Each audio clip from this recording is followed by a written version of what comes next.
बना जावे। हम दीन दुखी निबलो विकलो, हम दीन दुखी निबलो विकलो, के सेवक बन संताप हरे, के सेवक बन संताप हरे। जो है अटके भूले भटके, जो है अटके भूले भटके, उनको तारे खुद कर जावे, उनको तारे खुद कर जावे। वो शक्ति हमें दो दयाल दे, कदर मार्ग पर डट जावे, कदर मार्ग पर डट जावे, कदर मार्ग पर डट जावे।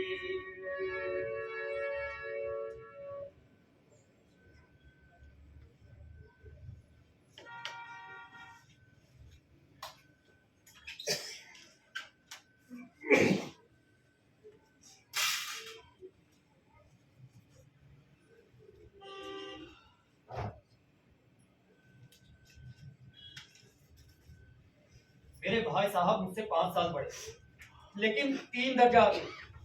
उन्होंने भी उसी उम्र में पढ़ना शुरू किया जब मैंने शुरू किया, लेकिन तालीम जैसे महत्व के मामले में वे जल्दबाजी से कदम उठाना पसंद न करते। वो इस भवन की बुनियाद को इतना मजबूत बना डालना चाहते थे जिस पर एक आलीशान महल बन सके। इसलिए 1 साल के काम को 2 साल में करते, और कभी कभी तो 3 साल भी लग जाया करते। जब बुनियाद ही पुख्ता ना हो तो मकान कैसे पाया जा सकता है? मैं छोटा और भाई साहब बड़े। मैं 9 साल का था और भाई साहब 14 साल, और उन्हें मेरी तंगी और निगरानी का पूरा जन्मसिद्ध अधिकार था। और मेरी शालीनता इसमें थी कि मैं उनके हुक्म को कानून समझ।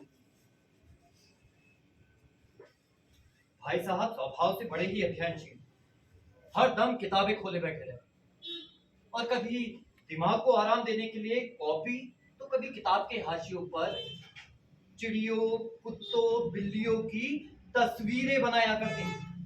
कभी एक ही नाम, एक शब्द या एक वाक्य को 10-20 बार लिख डालते। तो कभी एक शेर को सुंदर सुंदर अक्षरों से नकल करते। कभी ऐसे शब्दों की रचना भी करते जिनका ना कोई अर्थ होता और ना ही सामंजस्य। मसलन मैंने एक बार उनकी एक किताब पर एक इबारत लिखी हुई थी। एक मिनट।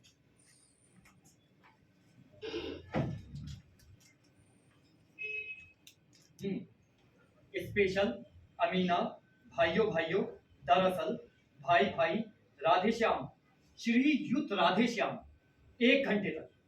और उसके नीचे एक आदमी का चेहरा बना हुआ। मैंने बहुत चेष्टा की कि इस पहेली का कोई अर्थ निकाल सकूं, लेकिन असफल रहा। उनसे पूछने का साहस ना। वे 9वीं जमात में थे और मैं 5वीं। उनके शब्दों को, रचनों को समझना मेरे लिए जैसे छोटा मुंह बड़ी बात थी। मेरा मन पढ़ाई में बिल्कुल नहीं था। 1 घंटा किताब लेकर बैठना भी पहाड़ था। मैं जैसे तैसे हॉस्टल से निकलकर बाहर मैदान में आ जाता और कभी कंकरियां उठाता तो कभी कागज की तितलियां बनाकर उड़ाता। और अगर कोई साथी मिल जाए तो फिर कहने ही क्या। कभी दीवार पे चढ़ के इधर से उधर कूद रहे हैं तो कभी फाटक पर चढ़कर उसे इधर से उधर ले जाकर और उधर से उधर ले जाकर मोटर कार का आनंद उठा रहे हैं। लेकिन इसके बाद जब मैं कमरे पर पहुंचता, भाई साहब का वो रौद्र रूप देखकर तो मेरे त्राण ही निकल जाता। उनका पहला सवाल होता,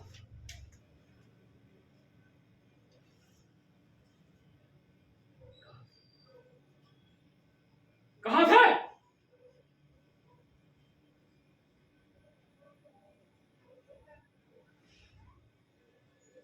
हमेशा यही सवाल और इसी ध्वनि में पूछा जाता। पर मेरे पास मौन रहने के अलावा कोई चारा नहीं। पता नहीं क्यों मुंह से ये बात ही नहीं निकलती कि यही बाहर खेल रहा था। पर मेरा मौन कह देता कि मुझे अपना अपराध स्वीकार। भाई साहब के पास इसके सिवा कोई इलाज ना था कि वे रोज से भरे शब्दों से मेरा सत्कार करें।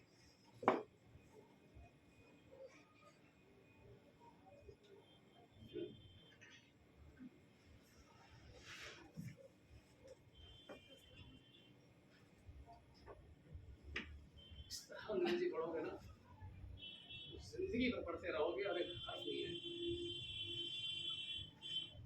अंग्रेजी पढ़ना कोई हंसी गलती नहीं कि कुछ गहरा गहरा नत्थु खैरा सभी अंग्रेजी के विद्वान हो जाते। यहाँ दिन रात आंखें फोड़नी पड़ती, खून जलाना पड़ता, तब कहीं जाके ये विद्या आती है।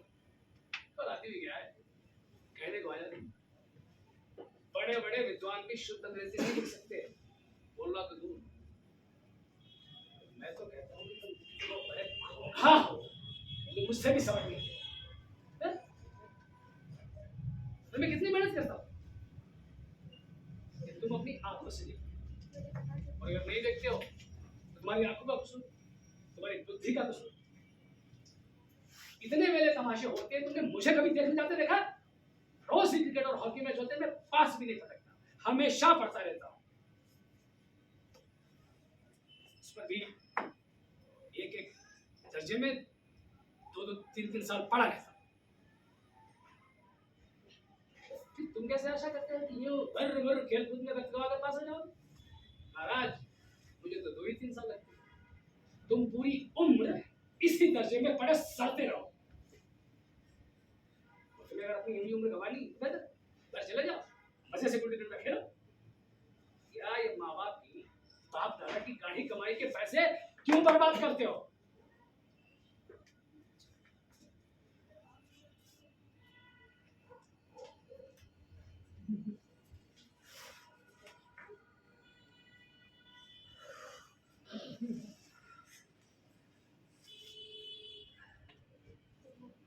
इतनी लड़ाट सुनकर मैं आंसू बहाने लगा। और करता भी क्या?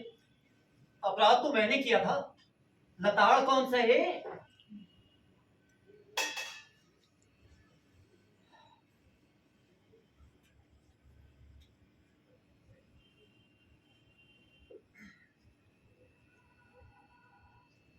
इतना सब सुनने के बाद मेरे तो हृदय के टुकड़े टुकड़े हुए और निराशा के बादल में डूबकर मैं सोचने लगा, क्यों ना घर चला जाऊं। जो काम मेरे बूते के बाहर का है उसमें हाथ डालकर अपनी जिंदगी क्यों खराब करूं। मुझे अपना मूर्ख बना रहना मंजूर था। इतनी पढ़ाई के नाम से तो मुझे चक्कर आने लगता।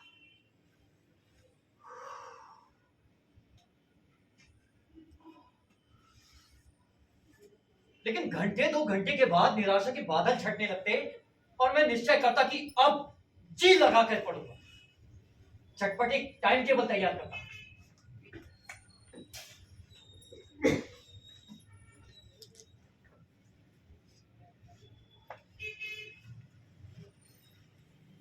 बिना किसी टाइम टेबल कोई स्कीम तैयार किए बिना किसी काम को आखिर कैसे शुरू करूं।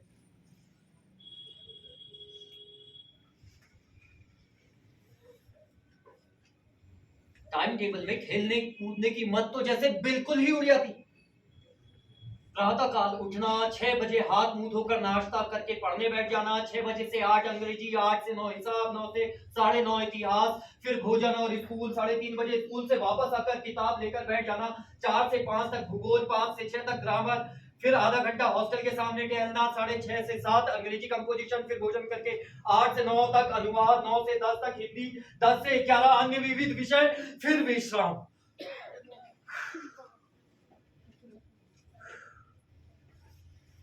मगर टाइम टेबल बना लेना एक अलग बात है और उस पर अमल करना दूसरी बात। पहले दिन से उस टाइम टेबल की अवहेलना शुरू हो जाती। मैदान की वो सुखद हरियाली, हवा के वो ठंडे ठंडे झोंके, फुटबॉल की वो उछल कूद, कबड्डी के वो दाव घात और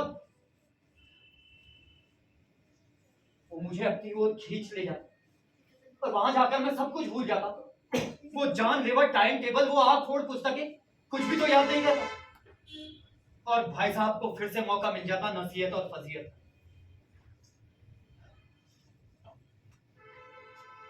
जिस तरह मौत और विपत्ति के बीच में भी आदमी मोह माया के बंधन में जकड़ा रहता है, उसी प्रकार इतनी घुड़कियां और तिरस्कार के बावजूद भी मैं खेल कूद का तिरस्कार नहीं कर सकता। एक दिन भोर का सारा समय मैं गुल्ली डंडा की भेंट करके जब भोजन के समय ठीक कमरे पर पहुंचा तो भाई साहब ने मुझे देखते ही मानो तलवार खींच ली और मुझ पे टूट पड़े।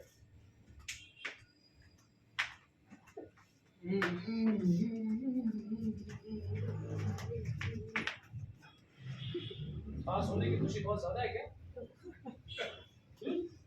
मैडम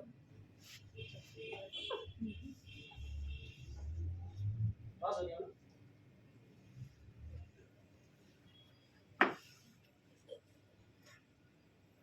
देख रहा हूँ पास हो गए हो, दर्जे में अव्वल आ गए हो, दिमाग खराब।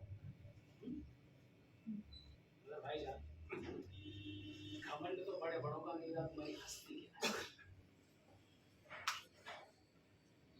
इतिहास में रावण का हाल तो सुना ही होगा। हाँ, तो फिर उसके चरित्र से आपने कौन सा उपदेश किया? ये यूं ही पढ़ गए। मैं इम्तिहान पास कर लेना सब चीज नहीं है। सबसे बड़ी बात है बुद्धि का विकास। जो कुछ पढ़ो उसका मतलब समझो, उसका अभिप्राय समझो। रावण भूमंडल का स्वामी था। ऐसे राजाओं को चक्रवर्ती कहते। जैसे आजकल अंग्रेजों के राज्य का विस्तार भी बहुत बड़ा हुआ है, पर इन्हें चक्रवर्ती नहीं कह सकते। संसार में कोई ऐसा राष्ट्र है ना जो अंग्रेजों का आधिपत्य स्वीकार नहीं करते, बिल्कुल स्वाधीन है। रावण चक्रवर्ती राजा। संसार के सभी महिम उसे कर देते। बड़े बड़े देवता उसकी गुलामी करते थे। आग और पानी के देवता उसके दास थे, दास। और उसका अंत क्या हुआ? घमंड में उसका नामो निशान तक मिटा दिया। अंत में कोई एक चुल्लू पानी देने वाला नहीं बचा। इंसान जो को कर्म करे पर घमंड ना करे। इतना है नहीं, अभिमान किया दीन और दुनिया से।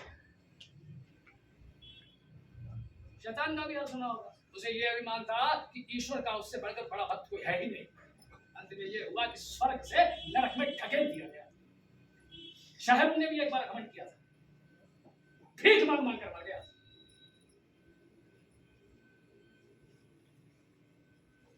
तुमने तो भी बड़ी गजब बात की।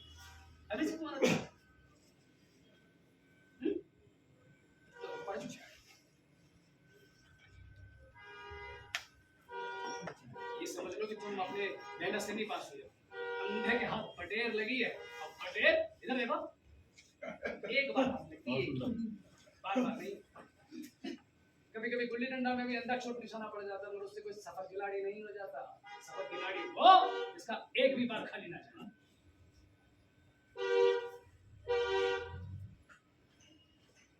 मेरे दर्जे में आओगे ना लाला, तो दांतों पसीना आ जाएगा, दांतों।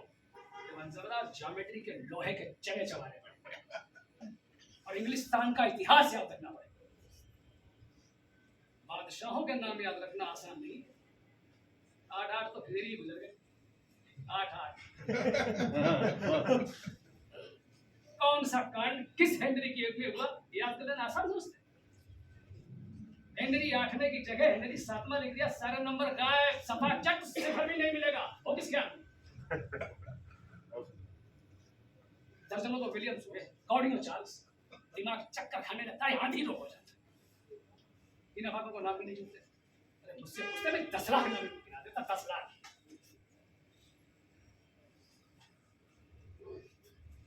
और ज्योमेट्री खुदा की पनाह। आ बा जा की जगह पे आ जावा लिख दिया, सारे नंबर गायब, कट गए। कोई निर्दयी परीक्षकों से मुंतहियों से नहीं पूछता कि आवाजा और अजाबा में क्या फर्क है? और बेकार की बातों के लिए क्यों छात्रों का खून करते हो? दाल भात रोटी खाई या भात दाल रोटी खाई, क्या फर्क है? लेकिन नहीं, इन परीक्षकों को इसकी क्या परवाह? ये तो बस वही देखते हैं ये पुस्तक में लिखा हुआ। चाहते हैं कि लड़के अक्षर अक्षर रट डालें और इसे रटंत का नाम शिक्षा रख छोड़ा, एजुकेशन।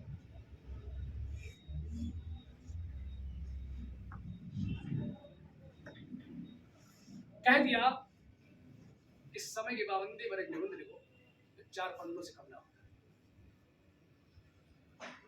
अब आप कॉपी सामने रखे, कलम हाथ में पकड़े, इसकी किस्मत करोगी। और नहीं जानता कि समय की पाबंदी बहुत अच्छी चीज है, इससे इंसान के जीवन में संयम आ जाता है, दूसरों का उस पर स्नेह बढ़ने लगता है, उसके कारोबार में उन्नति होती है। लेकिन इस जरा सी बात पर भैया 4 पन्ने कैसे लिखे हैं? हम तो चाहते हैं कि इंसान को जो कुछ भी कहना हो फटाफट अपनी बात कर रास्ता तो ले, लेकिन नहीं, आपको 4 पन्ने रखने पड़ेंगे और वो भी पूरे फुल इसके प्रकार। ये छात्रों पर अत्याचार नहीं तो क्या?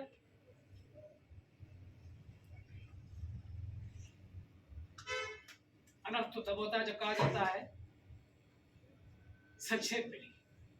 समय की पाबंदी पर संक्षेप में एक निबंध लिखिए जो 4 पन्नों से कम ना हो।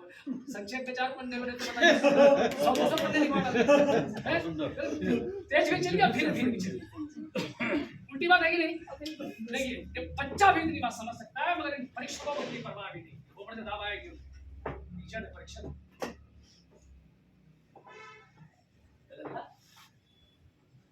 हमारे दर्जे में आओगे ना, तो ये सारे के सारे पाप तब जाके आटे दाल का भाव।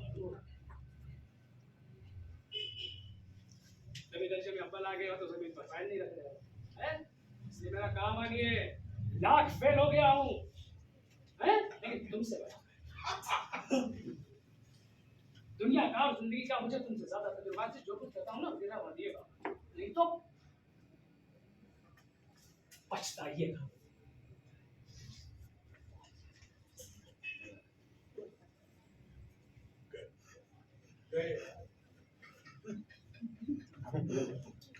हंस रहा है, गए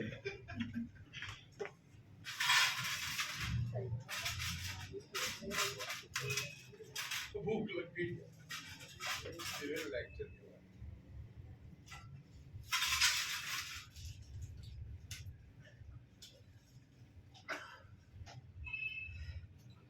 स्कूल का समय निकट था, नहीं तो ईश्वर जाने ये उपदेश मांगा, जाने कब तक चलती।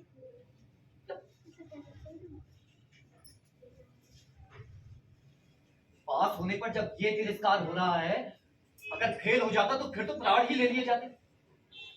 और भाई साहब ने जो अपने दर्जे का भयंकर चित्र मेरे सामने उकेरा है ना, उससे स्कूल छोड़कर नहीं भागा, बस यही गनीमत मुझे खुद पर है।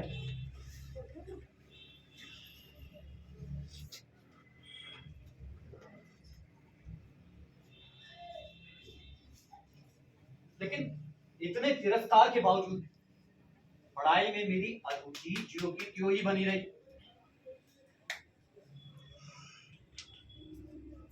पढ़ता भी था, लेकिन बस केवल इतना कि रोज का टास्क पूरा हो जाए और दर्जे में जलील ना होना पड़े।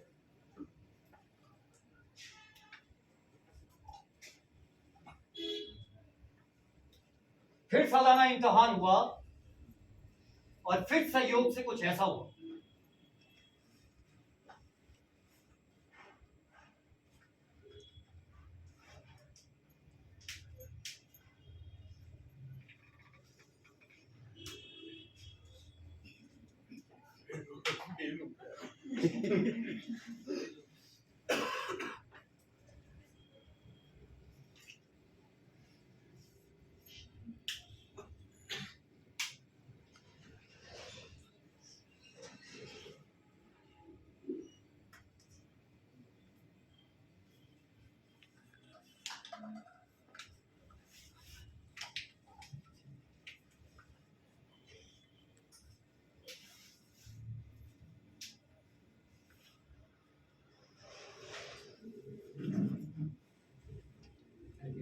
भाई साहब फिर से फेल हो गए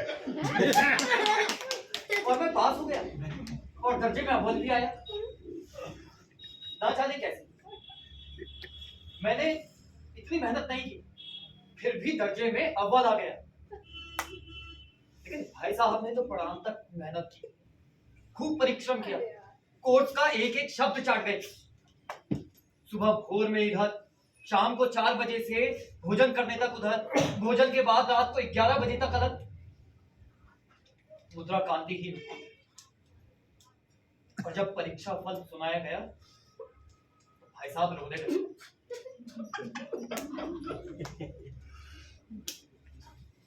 और भाई साहब के साथ साथ मैं भी रोने लगा।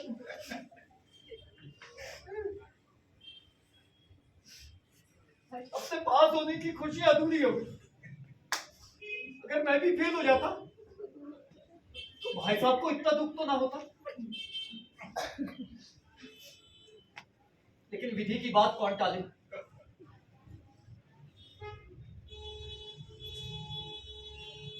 अब भाई साहब कुछ नरम पड़ गए।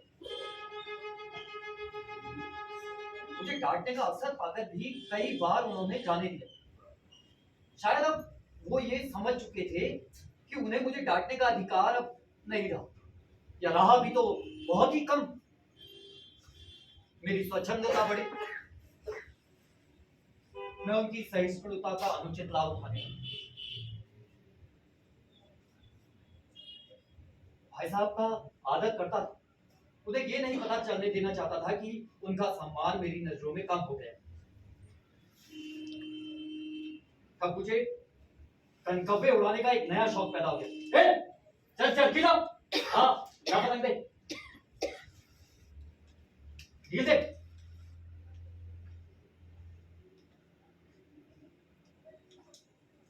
अब पूरा समय कनकव्वे उड़ाने में ही बीतता,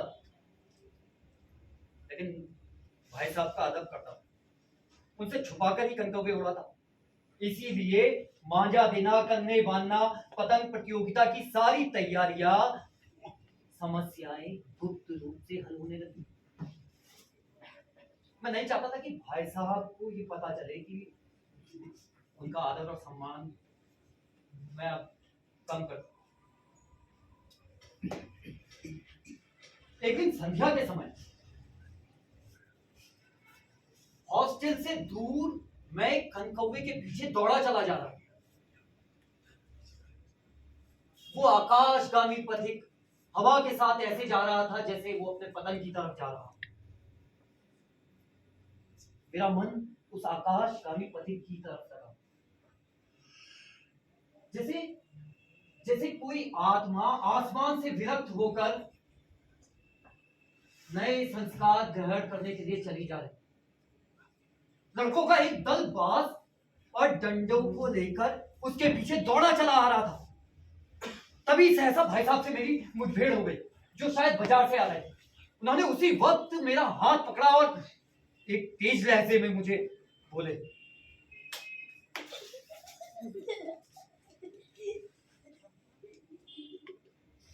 थैले के कंधों में भी बाजारी लोगों के साथ पतंग उड़ाते शर्म नहीं आती?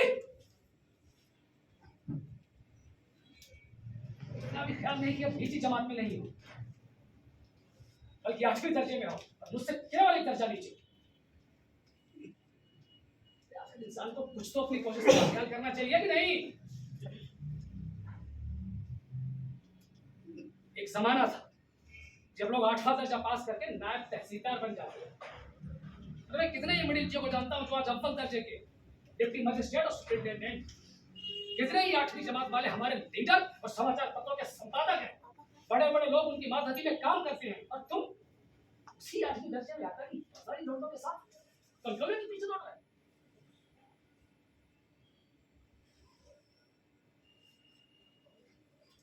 ये तुम्हारी गलती का दुख ज़हीन हो, इसमें शक नहीं, लेकिन वो ज़हन किस काम का जो हमारे आत्मगौरव की हत्या करता है। देखो, मैं अपने मन में ये समझता हूँ ना कि मैं भाई साहब से महज एक दर्जा नीचे हूँ, इसलिए आप उन्हें मुझसे कुछ कहने का अधिकार नहीं। गलती है तुम्हारी। मैं तुमसे 5 साल बड़ा हूँ और तुम चाहे आज मेरे ही बराबर क्यों ना आ जाओ, और अगर परीक्षकों का यही हाल रहा ना तो निसंदेह अगले साल तुम मेरे समकक्ष हो ही जाओ और 1 साल बाद मुझसे आगे भी निकल जाओ। उन पे दोष दीजिए। लेकिन मुझ में और तुम्हें जो 5 साल का अंतर है ना, तो तुम क्या खुदा भी नहीं मिला सकता। मैं तुमसे 5 साल बड़ा हूं और हमेशा रहूंगा। जिंदगी का जो मुझे तजुर्बा है तुमसे बराबरी कभी नहीं कर सकते, चाहे तुम ए में डी फिर डी क्यों ना हो जाओ, समझे?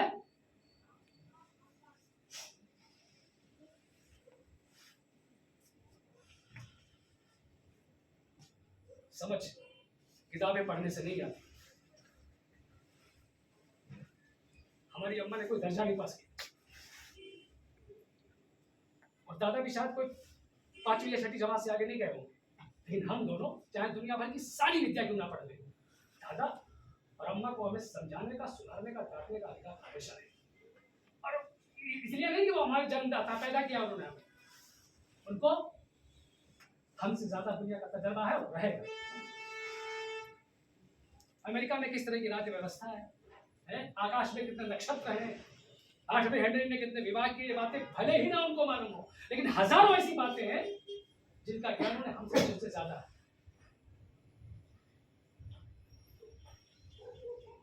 देव ना करे अगर मैं बीमार पड़ जाऊं ना तो तुम्हारे हाथ को खुल जाएंगे। दादा को तार देने के सिवा तुम्हें कुछ सुझाई नहीं पड़ेगा, लेकिन तुम्हारे जिक्र में अगर ज्यादा हो किसी को भी तार मारनी, पहले खुद मर्ज पहचान कर इलाज करेंगे। हाँ, उसमें अगर सफल ना हुए तब किसी डॉक्टर को बुलाएंगे। अरे बीमारी तो खैर बड़ी चीज है, हम तुम तो इतना भी नहीं जानते कि महीने भर का खर्च महीने भर कैसे चलाएं। जो भी दादा हमें भेजते हैं उसे 20-22 तक उड़ा डालते हैं, फिर पैसे को मोहताज, नाश्ता बंद हो जाता है, धोबी और मैं से मुंह चुराने लगते हैं। लेकिन जितना हम और तुम दोनों खर्च कर रहे हैं ना, उसके आधे में दादा ने अपनी जिंदगी का आधा हिस्सा बड़ी इज्जत और नेकनामी के साथ बताया। आधा हिस्सा क्यों, पूरा हिस्सा।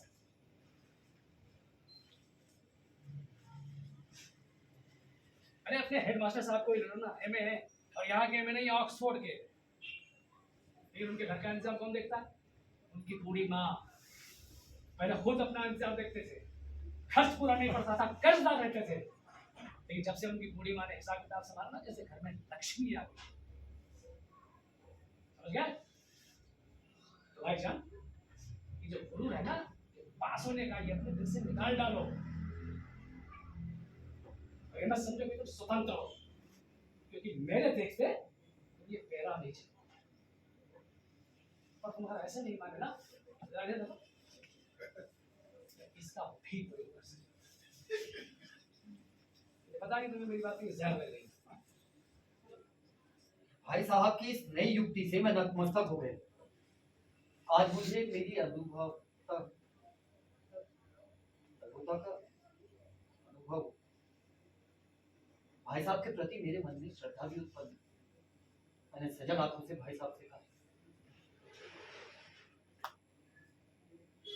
आप जो कह रहे हैं वो सही, और आपको ये सब कहने का अधिकार है। देखो,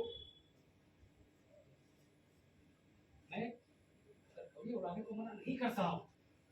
अरे मेरा भी मन करता है, लेकिन क्या करूं? खुद अगर बैराज चलूं फिर तुम्हारी रक्षा कैसे करूं? नहीं, ये भी तो तब मेरे ही सफर है ना। और भाई साहब ने मुझे गले लगा दिया।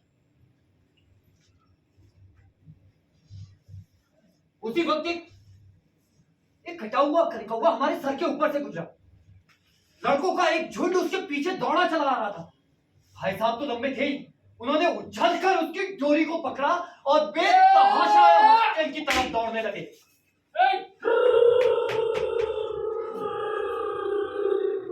और मैं भी उनके पीछे पीछे बेतहाशा दौड़ने लगा।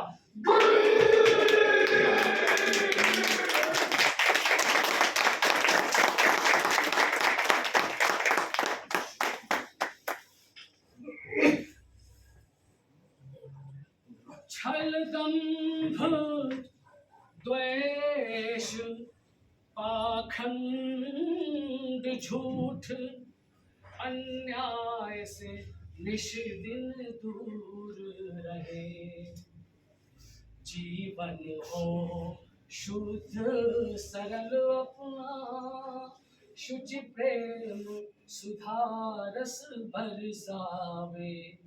वो शक्ति हमें तो दयानी है, कर्तव्य मार्ग पर डट जावे।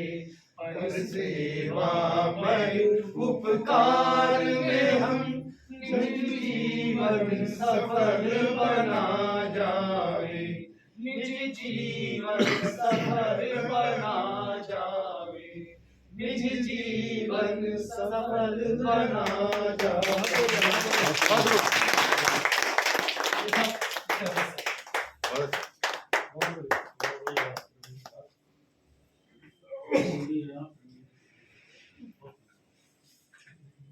त्रिवेदी साहब भारतीय हिंदू नाट्य अकेडमी जो हमारी लखनऊ की है उसके साथ अकेडमी, और जावेद हमारे एक्टर हैं या नैनीताल के, बहुत उन्होंने भी कई प्लेज आपने इनके देखे होंगे। और आप, एक बहुत अच्छा नाम है शाहजहाँपुर का, और आप यहाँ पर आए, इस मंच पर आपने शिरकत की। हमारा सौभाग्य है कि आप जैसे कलाकार हमने देखा, जावेद आपका भी काम देखा। क्या बात, आपके स्पीच की क्या बात, बहुत मैं तो बस सर भाभी जी ने जो, मैं तो इसको रंग मतलब थिएटर फेस्टिवल नहीं कहूँगा, मैं तो इसको रंग यज्ञ कहूँगा।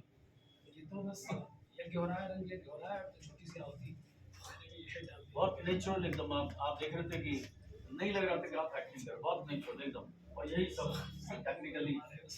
टेक्निकली आदमी जो साउंड होता है तो उसके पास होता है। रेस भाई, आपको निवेदन करूंगा कि आप भी आपका स्वागत करें, बस दो शब्द आपके भी नाम से हो जाए। अभी तो सतीश जी हमारे साथ हैं, पूरे फर्स्ट तक रहेंगे, और बम्बई में भी हमारा मतलब साथ रहता है, और बहुत ज़्यादा साथ रहता है, बहुत ध्यान रखते हैं ये हमारा बम्बई में मेरा और कमल का, और छोटे भाइयों की तरह हैं। एक आदेश हुआ और ये चले आए।